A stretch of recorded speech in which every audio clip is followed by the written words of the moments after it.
I never imagined I'd be sharing my life's chaos online, but here I am, spilling my guts because fate has a twisted sense of humor. Let's start with some context, since you folks seem to love a good backstory. I'm a 34-year-old guy working in industrial equipment sales. Think forklifts, sorting machines, the exciting stuff that keeps factories humming. I've been with my company for 8 years, climbing from an entry-level desk job to regional manager. My wife, Emily, 31, teaches yoga part-time and picks up freelance graphic design gigs when she feels like it. We've been married 3 years, together for 6. We met at a bar during a quiz night. Her team crushed mine because I'm apparently clueless about 2000s music trivia. We signed a solid prenup early on, thanks to horror stories from colleagues who lost everything in divorces. Emily was surprisingly chill about it, saying she understood protecting our individual assets. Now, here's where things get juicy. Emily's been driving a 2019 sedan with a finicky transmission for months. Not a total breakdown, but the kind of glitchy issues that make you question if you're walking to work today. I've got a company van, so I don't deal with that stress, but she's been dropping hints about wanting a newer, more dependable car. Fair enough. She showed me listings for a used Honda CR-V, nothing extravagant, about $28,000. Problem is, we didn't have that cash lying around since we've been aggressively tackling my student loans and our mortgage. Still, I thought she deserved a reliable ride. She'd been patient with our financial priorities, so I decided to make it happen by taking on extra hours at work. I started saying yes to every overtime shift, weekends, late-night calls, covering for coworkers on leave. The industrial equipment world is relentless. When a sorting line fails at a distribution center, they're losing thousands by the hour if it's not fixed fast. I was clocking 65 to 70 hours a week for 2 months, stashing every extra dollar into what I called the car fund in my head. Emily seemed supportive of my long hours, saying she appreciated my effort for her sake. Her best friend, Lauren, would come over to keep her company when I was stuck at work late, which I thought was sweet. Lauren's divorced, works at a tech startup, and has always been friendly. They'd have their wine nights, binge their favorite shows, and do whatever people do when they're not troubleshooting warehouse scanners. Here comes the plot twist you all love. Last Tuesday, I wrapped up a client visit early. A supposed emergency was just a dusty sensor, fixed in 20 minutes instead of 3 hours. I got home around 7:30 p.m., way earlier than my usual 10 p.m., and heard voices in the kitchen. Emily and Lauren chatting casually, so I figured I'd grab a drink and let them know I was back. Then I overheard Lauren mention something about timing, and Emily replied she had to be cautious about her next move. I assumed they were discussing a work project or maybe planning a surprise party. But then Emily said she'd been thinking about it a lot, especially with me working so much overtime, and that now might be the perfect time to explore other possibilities. Lauren agreed, saying Emily had been mulling this for weeks and needed to stop hesitating, that she deserved to see what else was out there and find something better suited to her. Lauren even offered to help arrange things, saying she knew people who could make it easier. I'm standing there thinking that's an odd way to talk about a project. Then Emily mentioned something that froze me in place. She was worried about the financial fallout, but Lauren pointed out she could always fall back on her current setup if the new path didn't work out. That I'd probably take her back because I'm too kind for my own good. Folks, I've listened to enough cheating spouse stories on podcasts like True Crime Narratives and Betrayal Tales to know exactly what I was hearing. This wasn't about parties or projects. It was my wife planning an affair, treating our marriage like a safety net. I quietly set my drink down and slipped back to my van. Sat there for 10 minutes trying to wrap my head around it. Then I drove around for an hour before coming home and acting like nothing was wrong. Emily asked about my day, I said it was fine, and we went to bed as usual. The next few days were bizarre. Emily kept mentioning needing space to find herself, saying she felt stuck in a rut. She even asked if I thought people could love each other but still need to explore other relationships. Real subtle, huh? Friday night, she finally laid it out. Said she'd been reflecting and felt we'd tied the knot too young. We were 28 and 31, but sure. And maybe she needed time apart to be certain this was what she wanted. That she loved me but wasn't sure she was in love with me anymore. All the classic lines from the I want to cheat but sound deep playbook. She suggested staying at Lauren's for a few weeks to gain perspective, saying if we were meant to be, we'd find our way back. I asked point blank if there was someone else. She swore there wasn't, that she'd never betray me, just needed to find herself. Lauren had offered her a place to crash, and maybe they'd take a short trip to clear her mind. I said okay. If that's what she needed, I'd respect it. I'd keep working, keep saving, and give her all the space she wanted. What I didn't mention was that I'd already contacted a divorce lawyer Thursday morning. Emily moved out Sunday, taking her clothes, laptop, some books, typical stuff for a temporary split. She hugged me at the door, saying she hoped we could sort things out, that this wasn't necessarily the end, just a break for clarity.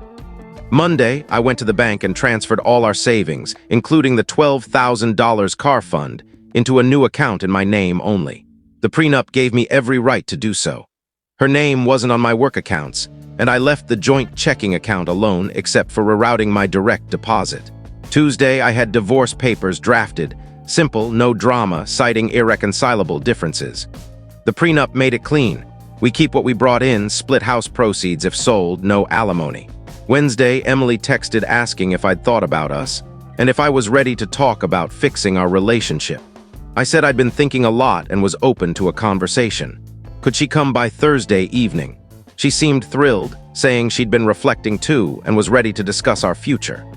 Thursday, she showed up with takeout, talking about how her time away made her realize how much she missed our life together, that maybe she'd been overthinking things, that sometimes you need distance to value what you have. That's when I handed her the divorce papers. Her face went from hopeful to shocked to furious in seconds. She demanded to know what this was, if it was a prank, why I was overreacting to her needing a little space. I told her I knew exactly what kind of space she wanted, and I was giving her all of it, forever. She asked what I meant, so I explained I'd overheard her talk with Lauren last Tuesday. Not every detail, since I didn't stick around for the whole scheme, but enough to know she was planning to cheat and expected me to wait like a loyal puppy when she was done, exploring. Her expression confirmed everything. She tried to say I'd misheard, taken it out of context, that she hadn't actually done anything. I said that was great, made the divorce simpler. No infidelity to complicate things, just two people wanting different lives. Then she asked about money, if she could access savings to get her own place or buy a reliable car since she was starting over. I told her the savings account was gone. The money I'd earned grinding overtime was now in an account she couldn't touch, because I wasn't keen on funding her self-discovery tour. That's when she lost it. Called me manipulative, said cutting her off from money she'd relied on was financial abuse. I reminded her the prenup made it clear my earnings were mine, and she'd never contributed to the car fund she wanted to use for her new chapter. She stormed out around 9 p.m., taking her takeout with her. So folks, AITA? Part of me wonders if I should have confronted her about the conversation first, given her a chance to explain or back out. Maybe I misheard, and this was just a midlife crisis unrelated to cheating. But the more I think, the surer I am I heard what I heard. I'm not trying to ruin her life or leave her penniless. She's got her job, can stay with Lauren, and she's an adult who can sort out her own car and housing. I just don't see why I should bankroll her journey to find herself when that journey involves other people's beds. Am I too harsh? Should I have tried to fix things? Let me know, Reddit. I've got big decisions ahead. Update 1 a few days later. Wow, you guys had opinions. My inbox blew up like a warehouse during Black Friday. Most of you said I'm in TA and to stop doubting what I overheard. Many pointed out Emily's reaction to the divorce papers proved everything. If she was innocent, she'd have been heartbroken, not immediately asking about money. That hit hard. An innocent person would have been crushed, not strategizing finances. Some suggested documenting everything or digging for more proof, but I'm not playing detective. I heard enough, her reaction backed it up, and I'm not about to start tailing her or hacking her phone. That's not me. Others warned Emily might come back with tears and promises once she realized I was serious. You were spot on. Friday morning, the day after the papers, Emily showed up at 6:30 a.m., banging on the door while I was getting ready for work. She wanted to really talk, no games. She admitted she'd been considering other options, but said the divorce papers made her realize she was just scared of commitment and didn't want anyone else. That I was her rock and she'd been foolish. I said I appreciated the honesty, but it was too late. If she wanted to save our marriage, she could have done it before plotting an affair with Lauren's help. That's when she threw a curveball, claimed Lauren had been feeding her ideas about settling too soon, that Lauren's bitter divorce made her push Emily to explore. That Emily wouldn't have gone through with anything if I hadn't jumped to divorce. I asked if there was a specific guy she'd been eyeing or if this was a general adventure. She went silent, then admitted there was a guy from her yoga class who'd been flirty for months. Nothing happened, but she'd been curious. Lauren had egged her on, saying life's short and she shouldn't have regrets. So not just a vague idea, she had a target. I thanked her for the truth and said it didn't change my mind. She cried, asking about counseling, saying 6 years was too much to throw away. But you guys nailed it. She wasn't sorry for planning to cheat. She was sorry she got caught. If I hadn't overheard, she'd have gone through with it, expecting me to wait. I said I'd think about it just to get her to leave for work. Over the weekend, Emily tried to access our joint checking and found I'd changed my direct deposit. She called Saturday, upset, saying she needed money for basic expenses, that her yoga gigs weren't enough. I reminded her the prenup meant we each handle our own costs during separation. She could pick up more hours, take on design clients, or figure it out. You'd warned me she might claim she couldn't survive without support, so I was ready. Monday, Lauren called me, saying Emily was struggling and I was being too harsh. That Emily made a mistake but didn't deserve to lose everything. I asked if I deserved to have my life upended for Emily's mistake. If I should have just funded her fling and waited for her to pick me or move on. Lauren admitted she didn't know I'd overheard their talk and maybe gave Emily bad advice. I said Emily made her own choices, and if she was struggling, she could find her own solutions. I wasn't her fallback anymore. Lauren argued Emily hadn't done anything, that thinking and acting are different. I said planning and acting aren't far apart, and if I hadn't found out, Emily would have followed through. The call ended fast. Thanks to your advice, I'm sticking to my guns. No reconciliation, no counseling, just divorce. I'm letting Emily rebuild her own life. Some asked if I felt bad about the timing, serving papers when she was trying to fix things. Honestly, no. She didn't come back because she loved me. She came back because her plan flopped and I was the safe bet. That's not love, it's convenience. Next update will come after my lawyer updates me on timelines. Thanks for the reality checks, folks. It's helped. Update 2. You chaotic geniuses were right again. You predicted Emily would escalate when sweet-talking failed, and she delivered. Monday was calm until HR called. Someone had tipped them off that I was in a messy divorce and might be unstable at work. My clients, warehouse managers and ops directors, care about equipment uptime, not my drama, but HR had to follow up. I explained I'm getting divorced, it's handled legally, and my work's fine. My boss confirmed my performance is up, thanks to overtime. Still, it was embarrassing. I knew instantly it was Emily. Tuesday, Emily texted about meeting to discuss logistics. Against my instincts, and probably your advice, I agreed, thinking we needed to sort practical stuff. Big mistake. She looked exhausted, likely running on caffeine and chaos. She apologized for the HR stunt, saying she was desperate to get my attention. I said contacting my job was out of line and asked what logistics needed discussing outside lawyers. Then she dropped a bombshell. She was pregnant. Folks, after a brief panic and some quick math, I realized it didn't add up. We hadn't been intimate since before she moved out, barely 3 weeks ago, too soon for her to know or show symptoms. I asked if she'd go to a doctor with me to confirm. She said she wasn't ready, needed time to process, but wanted me to know because it changed everything. That we owed it to our kid to try again. I said we'd need medical proof before any big decisions, and if she was pregnant, we'd sort co-parenting legally. Her face fell. She'd expected me to drop the divorce and reconcile. Wednesday, I got a call from a stranger, yoga class guy, the one Emily had eyed. He said he didn't know she was married when she flirted and backed off once he learned we weren't fully separated. Emily had told him we were done, but someone tipped him off we were still married. He felt bad and wanted to clear things up. I thanked him. He'd done nothing wrong. Emily had lied. But it confirmed she'd been laying groundwork with this guy for weeks, maybe months. This wasn't a sudden doubt about our marriage. Thursday, Emily texted asking if I'd thought about the pregnancy. I said I'd discuss co-parenting once she had medical proof. She called upset, saying I was cold about our child. I said I was being practical. We'd handle it responsibly if true, but I wasn't acting on a home test and vague symptoms. She hung up. Friday was wild. I got home from a legit late shift, emergency at a distribution center, and found Emily's car in my driveway with her sitting on my porch. She'd been waiting an hour, saying she needed to tell the truth, no more lies. She admitted the pregnancy was fake, a ploy to stop the divorce. She knew I'd demand proof and it would unravel. The yoga guy thing was real and bigger than she'd let on. They'd been texting for months, met for coffee, and she'd planned to hook up during her break. Lauren had pushed her, saying she deserved to explore before settling. But Yoga Guy backed off when he learned she was married, and her plan collapsed. She said the divorce papers woke her up to losing the best thing in her life over a dumb fantasy. She begged for forgiveness and a fresh start. Folks, seeing her so broken was tough. This wasn't the bold woman who wanted space. This was someone who'd wrecked her life for nothing. But you'd warned me she'd pull this once consequences hit.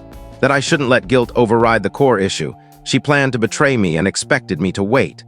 I said I appreciated the honesty, but her choices were made over months, not a moment. She asked what she'd do, where she'd go. I said those were questions she should have asked before torching our marriage. She left around 9 p.m. and hasn't reached out since.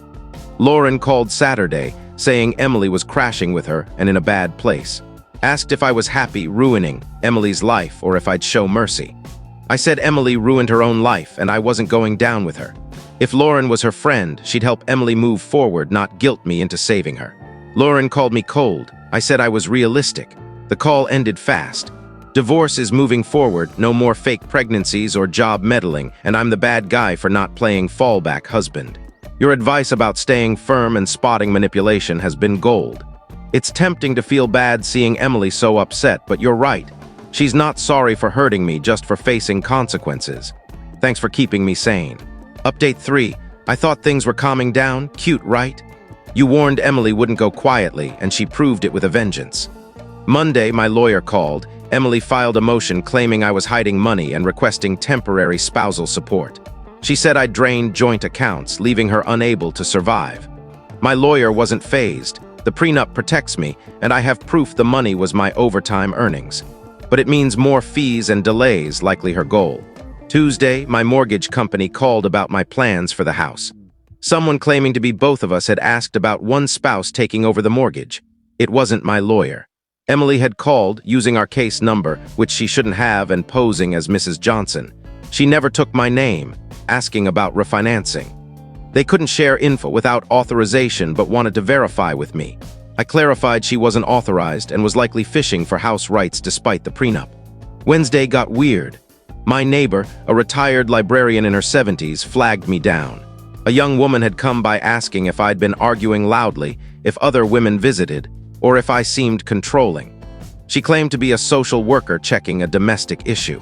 My neighbor, sharp as ever, asked for she claimed to be a social worker checking a domestic issue. My neighbor, sharp as ever, asked for ID and a card, and the woman got cagey and left. The description matched Lauren. I thanked my neighbor and called my lawyer. He said this could be harassment, and we could file a complaint, but documenting it might be smarter to show Emily's behavior if she claims I'm unreasonable. Thursday, I called Lauren. She played dumb, then got defensive when I mentioned the neighbor's story, saying she was just helping Emily. I said impersonating a social worker could be illegal, and contacting my job, mortgage company, and neighbors was harassment. If she wanted to help Emily, she should push her to move on, not sabotage me. Lauren called me paranoid, saying Emily was just exploring legal options. I said Emily had a lawyer for that, and snooping around wasn't legal. It was desperate. She hung up. Friday was a doozy. I got home late from a real emergency, sorting machine breakdown, and found my front door ajar.